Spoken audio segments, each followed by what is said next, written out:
Det her, det er så vores gruppes spil, og det er gruppe med Rikke, Simon, Jakob, Nico og Eva. Og vi starter vores spil, og så har man så sådan en startmenu,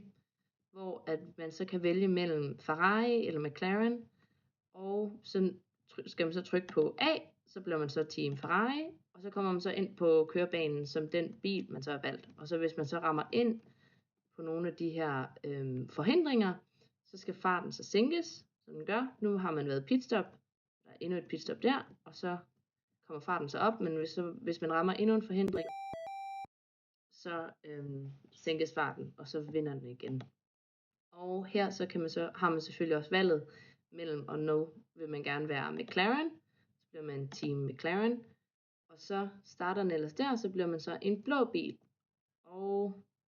kommer man ind under en forhindring igen, farten sænkes, og endnu en forhindring, farten sænkes, og så hvis man tænker, jeg vil gerne have en pitstop, så kommer farten op igen, så sænkes den igen, og og så selvfølgelig, at man vinder. Og og resten af vores kode har vi jo beskrevet i detaljer i vores rapport, men det her er så lige hurtigt, hvordan den fungerer, når vi spiller.